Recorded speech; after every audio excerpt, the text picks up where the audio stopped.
Okay, welcome back to the Cooking and Fishing Podcast, Season 2. Today we're talking to Justin Lerner, someone I've been following for a long time. He's from New Jersey, now lives in Florida, and has probably caught more impressive fish of different species than anyone I know. Justin also has a fisheries science background, and we'll cover some fisheries and evolutionary questions as well. But first, a little bit of housekeeping. To everyone who came out to Grumpy's on that bitterly cold day to listen to me yap about shore fluking, thank you. A live captive audience is a precious thing to this old YouTuber, and I certainly appreciate all the support. And now, without further delay, I give you Justin Lerner. Justin, thank you for doing this. Now, obviously you're a multi-species angler. I look at all your photos all the time, from trout in New Jersey. Now you're in Florida. Mhm. Is there anything that connects different species for you that make it interesting? Like for me, technique is the main thing. Like Yeah. I got into swim bait fishing the last few years, and Mhm. I'm bass fishing with swim baits. I'm fluke fishing with swim baits. And I see people are throwing swim baits and glide baits for snook Yes. as well. So, is there something like that for you, or is it really just about pursuing different species? I mean, I throw a lot of soft plastic paddle tail swim baits and stuff like that, but it's more pursuing the species. It's not just one particular technique, although I'm pretty much just a spin guy.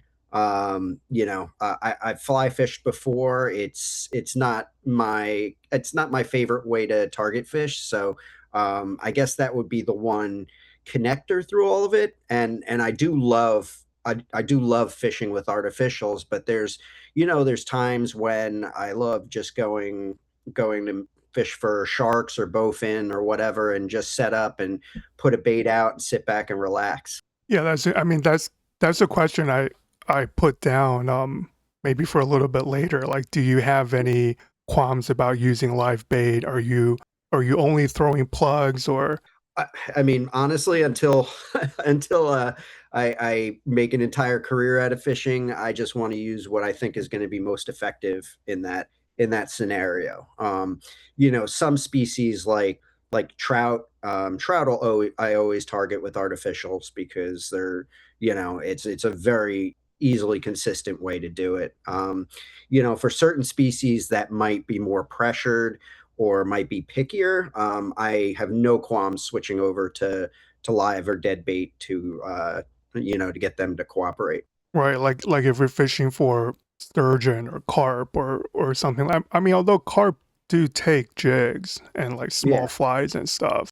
Is there any species right now that you're focused on, or is it completely seasonal for you?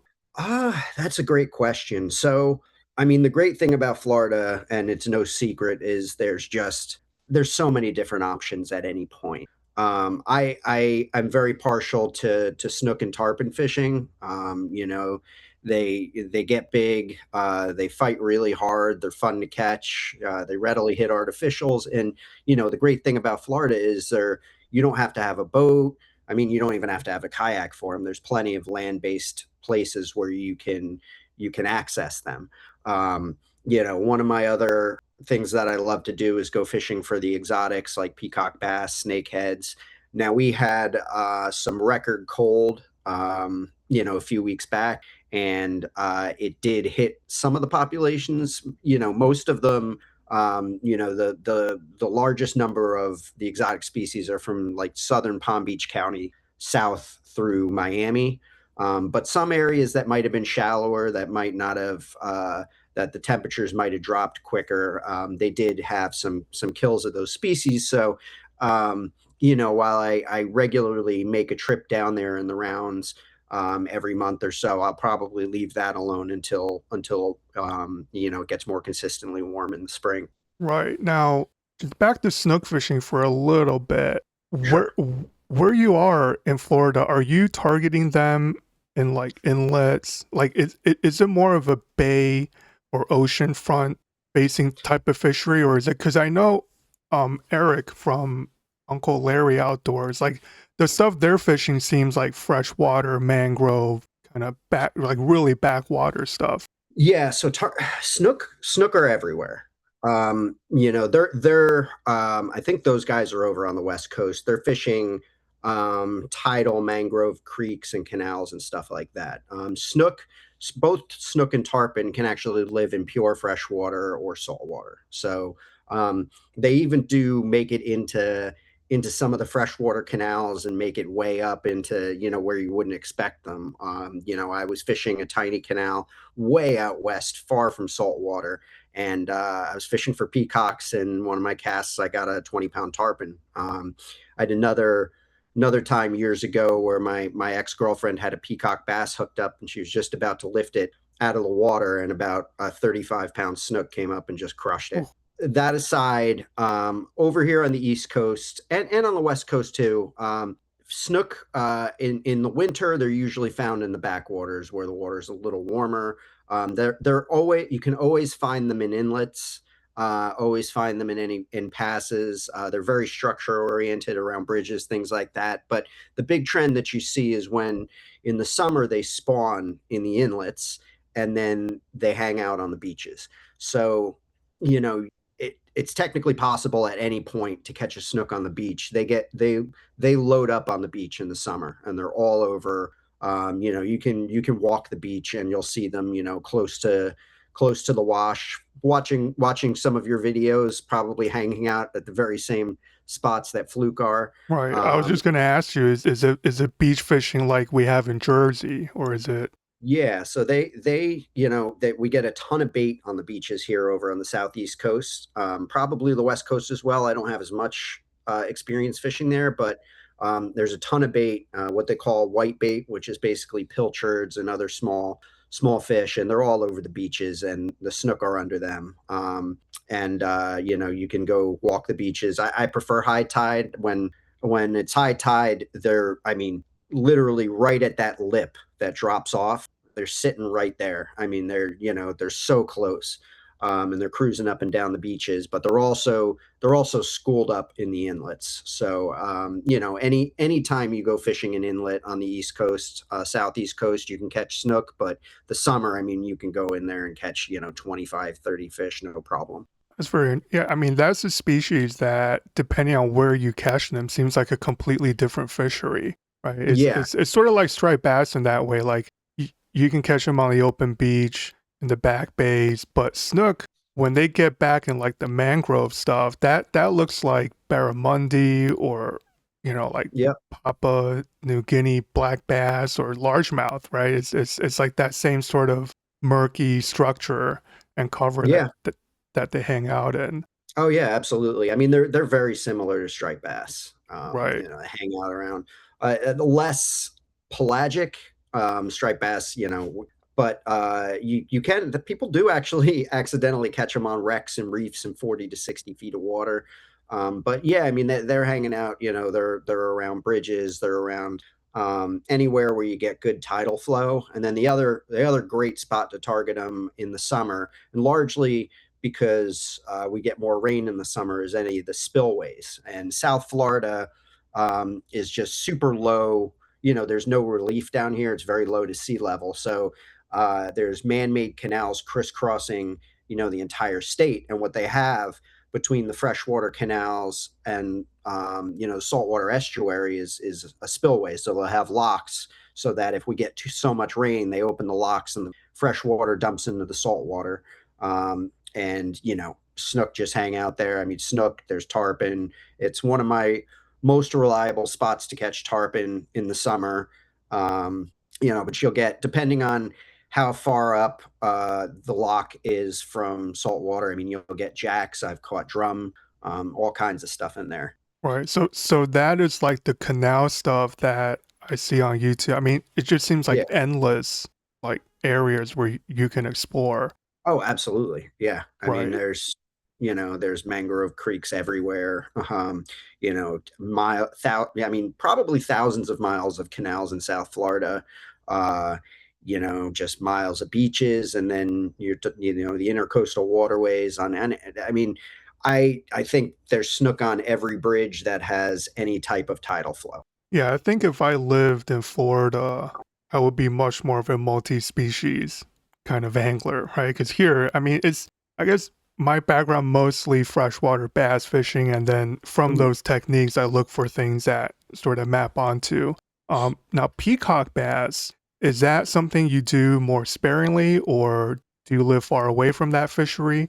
The main body of peacocks is found from like southern Palm Beach County down through Miami. I'm in I'm in Jupiter now, and they are found up into Jupiter. I mean, I don't know how many are left after this cold snap, and people have even taken them and stocked them in lakes up as far north as like Port St. Lucie. Um, and we've just had mild winter after mild winter, so they survived in there. Whether or not they're still there, I mean, if they could tuck in and find, if there's sufficient depth for them to find warm water, they'd be in there. But I typically go down south to Miami-Dade County or Broward because, I mean, you can find them up further north. If I looked around Jupiter where I am here, there's some spots that have them, but I mean, you could drive down to Broward and just crush them. I mean, they're everywhere. I would venture to say that you'd be more challenged to find a body of water in Broward, a freshwater body in Broward County that didn't have peacock bass rather than finding one that did.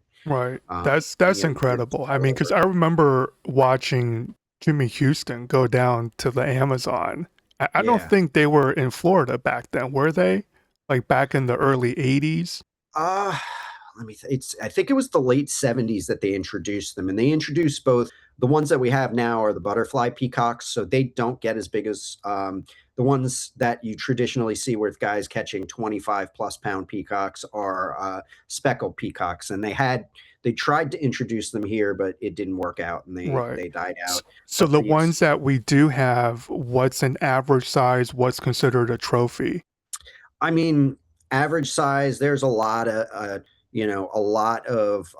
1 to 3 pounders. I would say trophy is anything 5 plus, but I have some spots that are loaded with fish that are, I mean, you frequently catching them 4, 5, 6, even 7 plus pounds. So you can That's find actually them. right. So that's similar size structure to like a northern strain largemouth or like Yeah. smallmouth in New Jersey. Like a 3 pounder is a nice fish. A five is Yeah. like really nice. And That's it. I mean, and they're next level fighters. I mean, they fight really, really hard. That's what I hear. Yeah, definitely Yeah, put largemouth to shame and yeah, and probably I mean, smallmouth too. I would, in my opinion, they do. Yeah. And the other cool thing about fishing those canals for the exotics, so I don't even target largemouth bass, and I'll get giant largemouth bass Yeah. while I'm fishing for peacocks. You have snakeheads, and then you have the wild cards because you almost never know what somebody's released into these Right, canals as right. they Yeah, pop like up. Oscars and different cichlids. Yep. Yeah, I mean it's a trip because one of my only pet fish, the only pet fish that I've had was an Oscar. Mhm. And it felt so exotic back then. And then now there's people catching them in canals, like Yeah, really large ones too. oh yeah, So there's spots where they're loaded up. I mean, I've caught pacu, I've caught red tail catfish. There's all kinds of all kinds of crazy stuff. right, right. So you said for snook, you like using the soft paddle tail swim baits, Yeah, they're very. I mean, I've caught snook on just about every lure you can think of. Everything. I mean, top they respond to top water a lot of right? the times. The most versatile lure for me is soft plastic paddle tail swim bait. You can fish it anywhere in the water column. Another standard lure down here is a flare hawk jig, which looks very similar to a bucktail jig up north. It just has some of the material extends the some of the there's like strands of material that extend out past the rest of the bucktail. So it's like a Um, trailer, yeah, right? Right. yeah, so those work well. But I mean, they'll smash plugs. But again, when I'm fishing inlets and a lot of variance in depth there, I mean, I feel like I can cover it real well with just a soft plastic swim bait. Right. And for peacocks, what kind of lures are you using for that? Y- Small plugs, Right. small swim baits. But like we said earlier, if I'm fishing in an area that's very pressured and they're very picky, I don't hesitate to use shiners. Okay. Um, they Yeah, work as because I've well. heard some of the largest peacocks, it's very difficult. Is that mainly a pressure thing? Is it because of the catch and release fishery or?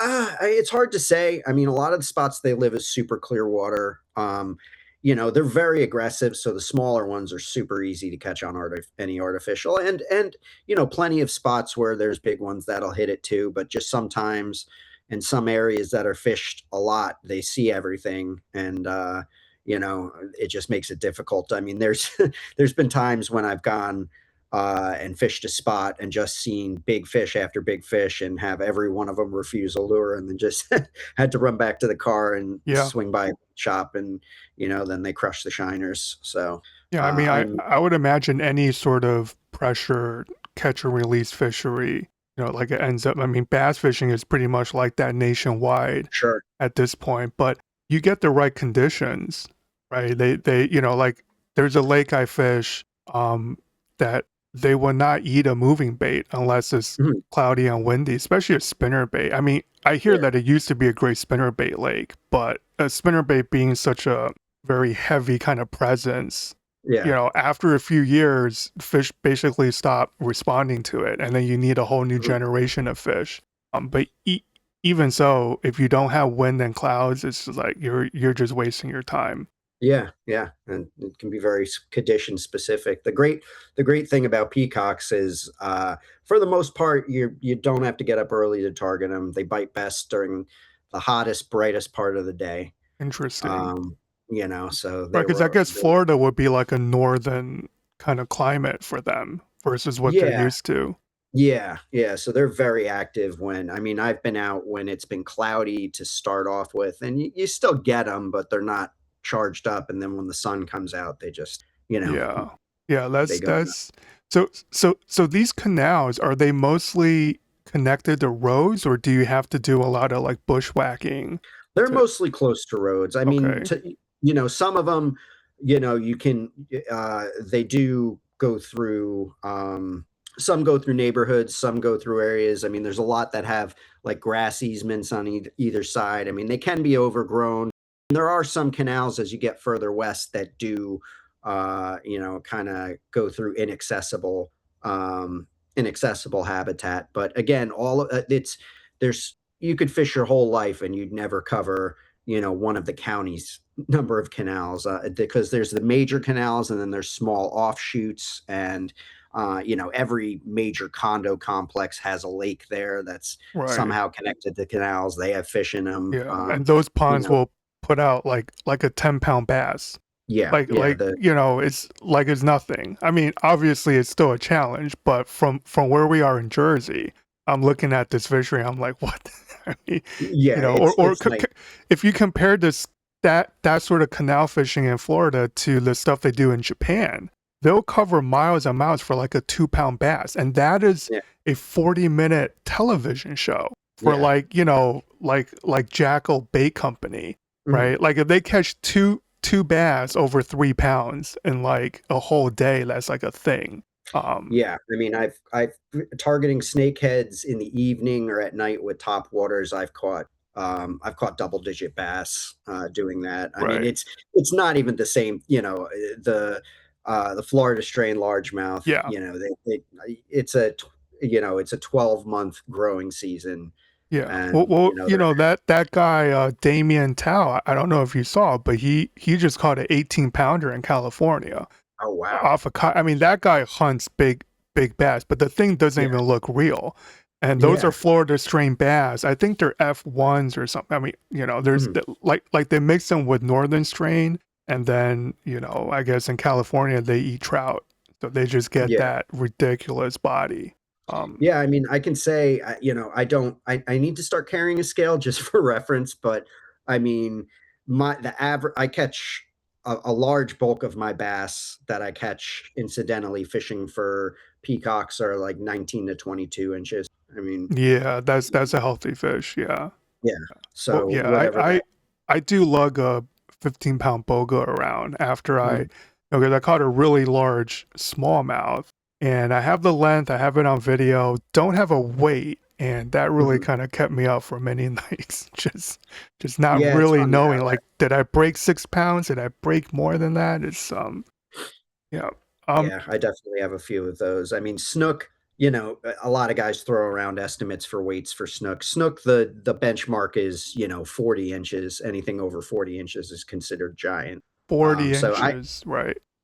I bring a ruler, or I bring a tape measure, and if I think the fish is going to break 40 inches, I'll measure it. Other than that, I don't even keep them. They've kind of become like a pet species to me. I don't want to kill them, so I just let them go. So that's what if I think they're going to break 40 inches, I always put the tape to them.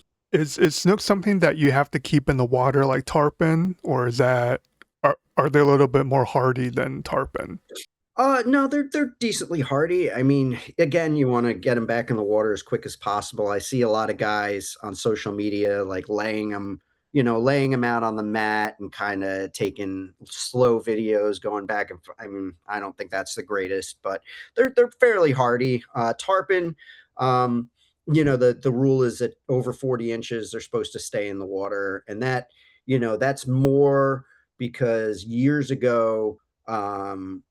People would put a lip gaff in, 150-pound tarpon. They drag it in a boat, take a few pictures of it, and flop it back over in the water. And, that's terrible handling for the fish. And tarpon brings so much money into the state that it's incumbent to protect them as much as possible. And, they've done a great job because tarpon are everywhere. Yeah, I mean, this is another podcast, but the fishery management down in Florida versus up here is, I mean, it seems to me like a night and day difference. Like I think it wasn't that long ago that, lip gaffing striped bass was like a major fight, because all the party boats and charter boats, I don't want to say all of them. I'm sure there are responsible captains out there, but the Yeah. industry might, here in the Northeast just seems almost impossible to overcome when it comes to conservation. So, Yeah, I mean it's totally different. Florida, enshrined in the state constitution, is the ability for Florida Fish and Wildlife to manage fishery resources within state waters. So New Jersey doesn't really have a big marine fisheries department for managing state waters. They are grouped in with a couple of different councils that manage those species coastwide. So it's a little bit different. But yeah, Florida does a phenomenal job managing their fishing, both fresh and saltwater. yeah, it certainly seems like that. Um, Now you said that you worked as a marine biologist Hmm. for Florida, or is it for another state? For Florida, I worked for the FWC. Okay, is that like were you doing research into like fisheries management, or is it something else? So there's the body within the FWC that does the actual research. What we did, I worked in management, and we basically kept a pulse on what was going on with the various fish in the state. We would get what's called a stock assessment. Every few years, scientists do an assessment of the fish population, and to the main outputs are is the species overfished, which means the population is below a certain level, or is overfishing occurring, which means that they're being harvested at a level that's not sustainable. And it can be either or it can be both. And depending on what we got from that data, we adjust the regulations to promote sustainability. Right. And in the case of Florida, is fishing regulation like how much of a voice does say the tackle shop industry, like these associations up here seem to have quite a bit of power in setting the Yeah, agenda. How is it done yeah. down in Florida? Well, so I think that for the most part, the FWC does a great job balancing the needs of the fishing community with those of the sustainability of that particular resource. Um, you know, for regulations to be set, the regulations are set by a commission, and every uh, every quarter, the commission meets and they go over agenda items for regulation changes. The public is free to come to any of those meetings and speak to the commissioners to try to, get their voice heard. So there's always the opportunity for the public, the fishing community to make their voice heard, at any of these meetings. So I think it is a more transparent process. They do, up north, when they're considering rule changes, they do have workshops and, meetings for the managers to hear what the public is thinking. But it feels like a more transparent process down in Florida. Right. Now, I I think I heard you on the NJ Multi-Species podcast talking Mhm. about convergent evolution. Yes. I was wondering if um, this is just a you know obsession of mine when it comes to fluke. Do you know if all flounder or flatfish had one common ancestor, or did that body plan evolve more than once, like having two eyes on one side of the head? Yeah, so that's a great question. I'm not 100% sure of Okay. the answer. I think I wouldn't be surprised if they all came from a common ancestor, but I'm not sure. I'd have to see how closely related. So just because like halibut and flounder uh, look the same, I'm not exactly sure how closely related they are. Right, right. Yeah, I mean, in the case of California halibut and like olive flounder in Japan Yeah. and fluke, they look almost identical. Mhm. Um, but I'm just thinking just that whole because I was reading Richard Dawkins. He says something about, just a flounder being sort of an argument against design because if you wanted to make something flat, like a Yeah. ray would be a much more logical way to do it, keep the bilateral symmetry, whereas the flounder Mhm. goes sideways. Apparently, they're born bilaterally symmetrical, and then Yes. their whole skull kind of twists to one side or the Yeah, the other, eye which is migrate. Yeah, yeah. I mean, evolution in itself is not directional, so it's not meant to. These are incremental changes that occur over years due to environmental pressures. They're not necessarily directional to get the optimum right, um, design. But yeah, I mean, convergent evolution is really cool because there's a lot of species around the world that they look very similar, they look related, but they're totally unrelated. No, aren't the same family, but they've adapted to particular environments. And great examples of that are like trout and salmon, um, and golden Dorado in South America.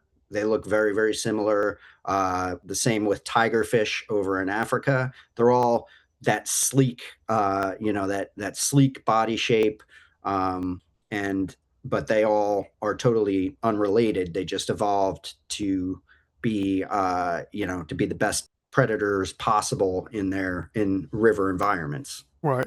In terms of, I actually have a pet theory.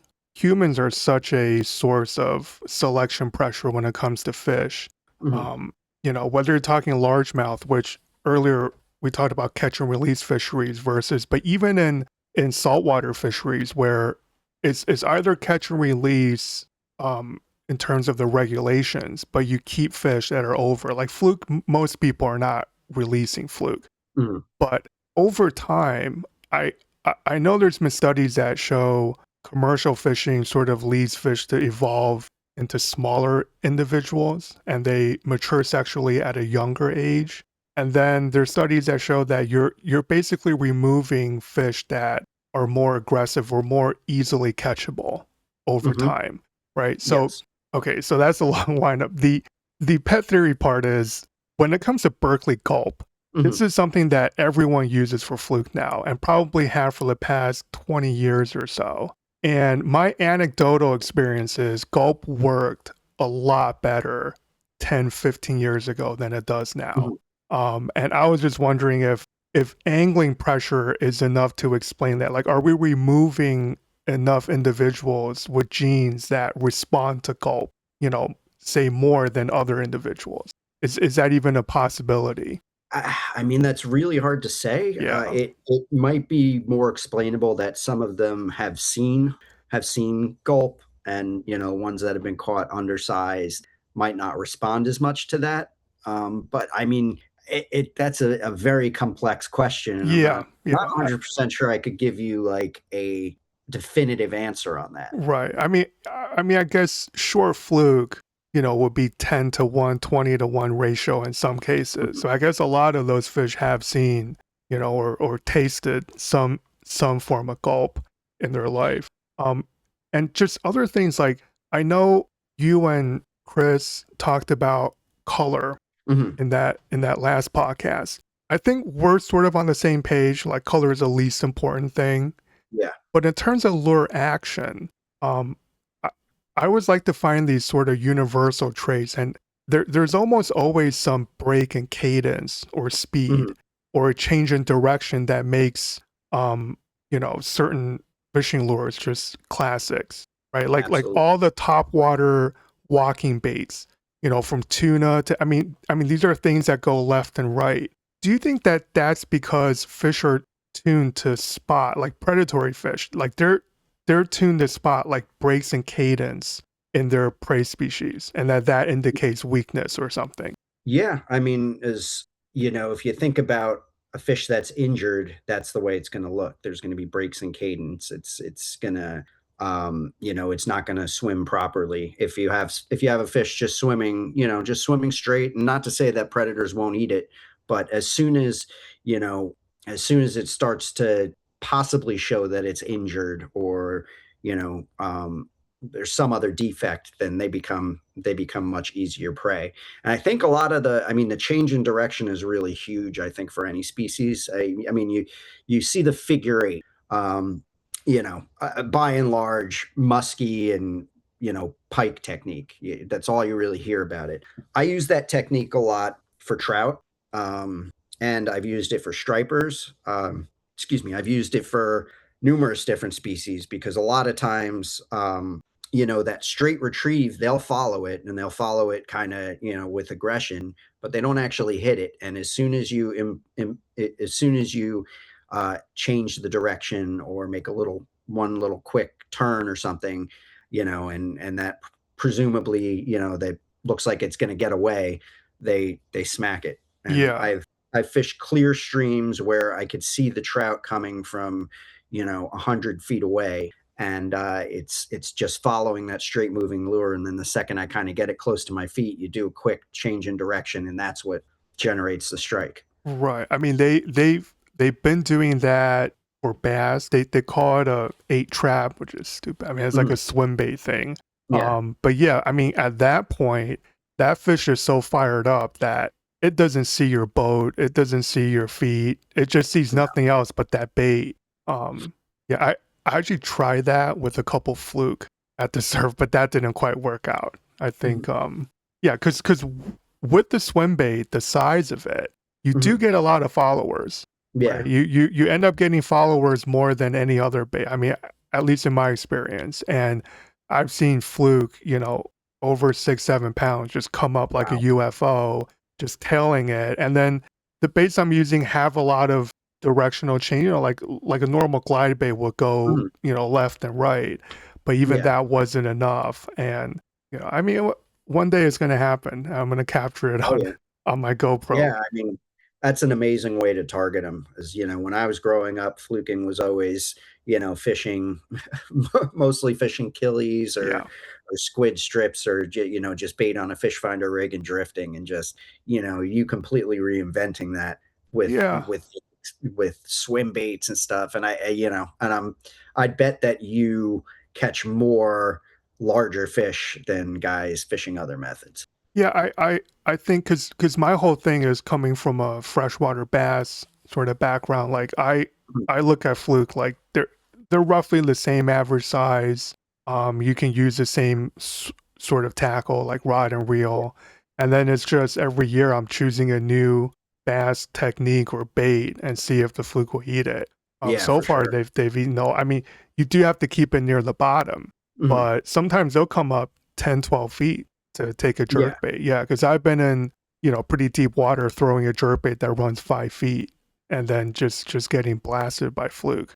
So yeah, they definitely but the swim bait theory holds for fluke Mhm. because like I've seen a couple follow my jerk baits or jerk shads in, but not like, since I tie the swim bait on, just that big caloric meal that it represents. I guess, fish just can't help themselves. Like most Yeah. of the time, a big fish of any species probably are not feeding, like they're probably kind of neutral. Hmm. And then it takes something to kind of move them. Right. Yeah. And I think size is definitely, I mean, it's almost like cheating in freshwater. Hmm. Like I've never really targeted largemouth in New Jersey the way I did for smallmouth. Hmm. But the first year I was using, sort of larger glide baits and swim baits. I had two over 7 pounds, Oh, which wow. which is like, yeah, because Yeah. previously my PB largemouth was like 5 1/4. It's just Mhm. a nice fish, but my larger smallmouth was bigger than that. Right. And smallmouth are completely different. They'll, like a giant smallmouth will eat like a 2-inch alewife like all day. Hmm. Like they'll just eat like 50 of them, right? Yeah. Whereas a largemouth is looking for, I guess, a big sunfish or something. Hmm. Yeah, and I wonder, and again, like I would take a swim bait and fish for anything. Yeah. I think one of these years I definitely have to get down to Florida, and For sure. I mean, swim baits will catch, they'll catch everything down here. yeah. Now They're now all what's the alligator situation? Is that something you think about, or is it no. okay? So, I mean, I'll occasionally see them on freshwater canals. Usually, you will see way more of them the further west you go, and in a lot of the lakes a little further north. They are here, but I just where I freshwater fish for peacocks, those canals and lakes, I just don't see them. I think I've only seen, you know, I can count on one hand the amount I've seen in years. But if you go out towards the Everglades, you're going to see a lot more. Um, Yeah, but for the most part, I mean, I would be cautious about bringing a kayak out at night in some of those freshwater spots. right. But for the most part, I I don't think it's much of a problem. Right, like why it's not like a saltwater crocodile because I see people fishing in Australia, like they're definitely like Yeah. paying very close attention to their surroundings. Well, I've fished up in the northern part of Australia where they're endemic. I mean, I've seen them eating cows, but they're massive on another scale. They're just enormous, and they do eat large prey. They feed on a lot of, larger animals. So, there's no question that they'll target a human as a food source. Right. Um, Alligators not so much, and that we do have saltwater crocodiles down here, but they don't get as big. They're a different species. They're the American crocodile. They don't get nearly as big as the ones in Australia. But over there, yeah, that's above anything. That would be, that's the animal to be cautious about. Yeah, I Even mean that would be a terrible way to go. I mean that's yeah. what kind of fishing did you do while you're in Australia? I did a lot of different fishing. So I did we tuna fished, caught longtail tuna, which is a coastal species, yellowfin. Did some jigging for a species called yellowtail. They're like the California yellowtail, but it's the Western Pacific version. Fish for marlin. Did a bit of barramundi fishing. Caught a freshwater species called Murray cod, which are a real cool looking I animal. think I remember scrolling through those photos. Yeah, the Yeah, the Murray cod and barramundi are like, very high on my bucket list for yeah, sure. it's amazing to catch the barramundi in those the mangrove coastal environments. They also have them in some big reservoirs. A place called Lake Monduran is one of them, and they get absolutely enormous there. Yeah, Um, I'm yeah. pretty surprised watching some of the videos because I watch a lot of fishing on YouTube, and Mhm.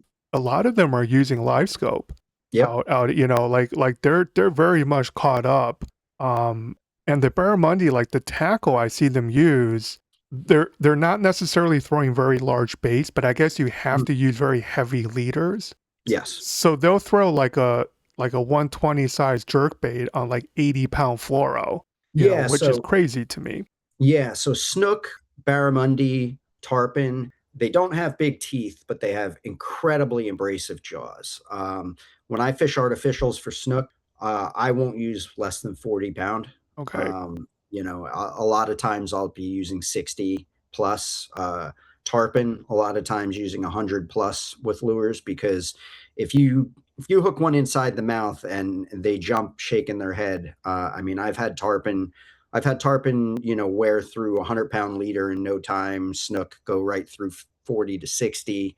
Right. Anything less than that, I mean, if you could guarantee that you're going to hook them on the outside of the mouth, then that's one thing, but you can't do that with artificials. It's gonna, they're gonna bite where they bite. So, Yeah. And and and you I know, hear like their gill plates are very sharp, right? So when yeah, they turn and your line goes across their face, that yep.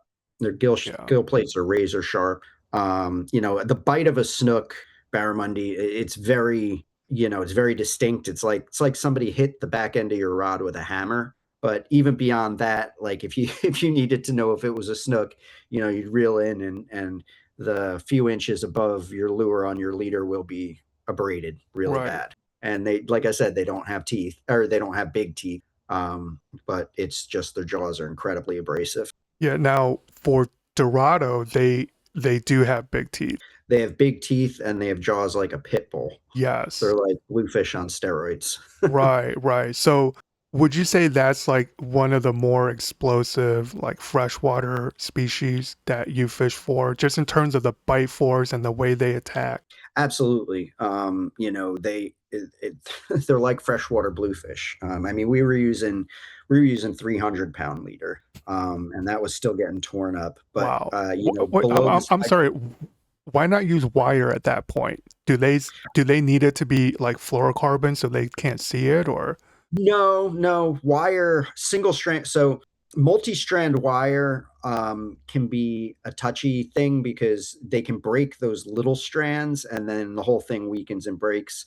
With single strand wire, you could use that, but what happens is it kinks. So you gotta retie it. You gotta remake your leader after every fish. So it's easier just to put a piece of 300 on there, that's gonna last a while. Wow, Um, 300-pound fluoro. I didn't even use fluoro. I just used mono. It I was mean, we were mono. fishing. Yeah, they're aggressive, and they're one of the few. That you could see them when a bunch of bait fish would get flushed under this dam. You just see them come up to the top like bluefish and just start blitzing and coming out of the water. But yeah, I mean they'll bite a fish in half in one bite. I wouldn't wouldn't want to get on the wrong end of those Wow. teeth. Yeah, I mean, I guess there's no light tackle fishing for Dorado if you have to use like 300-pound leader, Yeah, right? you There's wouldn't there's be. no Yeah. I was watching someone sent me a clip. This guy, I think his name is Jungle Angler or Jungle Fly Fisherman. He's Mhm. somewhere in South America catching big golden Dorado from these like little I guess they're rivers, but he's fly fishing for them. Yeah. So in Bolivia, Right. there are some of those beautiful streams to target them. The fish are smaller than they are where we went in Uruguay and Argentina. On the average, I mean, a fish in the jungle like that, like a 20 plus, is a real big fish down in, at when you're talking big fish down in like Uruguay on the Uruguay River, you're talking about 30, 40, 50 plus. Um, but the problem is that the lodges that offer access to those streams only allow fly fishing. That's I would have interesting. loved to have gone to go down there and fish in those streams in the jungle, but you're only allowed to fly fish. They don't Right. allow. I mean that stuff looks very like that one clip I saw. It was like a little pool that you would think, if you catch a 2-pound trout, it's pretty nice. Yeah. And this like 25-pound fish, and the way he got it to bite is he was stripping his streamer, I guess. Mhm. Um, just like your normal twish, and that fish was following, and he was running out of room. He just pulled Yeah. like straight towards him and just sped that streamer up, and that fish just lost his mind and just I had no idea that they existed in that kind of environment. Yeah. Yeah. That's where their major environment is rivers. And I think a lot of those smaller streams, I could be wrong about this, but I think they target them during a certain time of year when there's a migration of bait fish up I those streams. see. Yeah, because I'm wondering, like, what are those fish eating in those little? I mean, that They're fish has to they're eat, like they're like good sized bait fish, like, you right? know. Right. Yeah. That's very now. just in terms of tackle, when you go, do you bring your own gear like travel rods, or do you use what they use down there? Most of them don't supply tackle, so you got to Okay. bring your own stuff.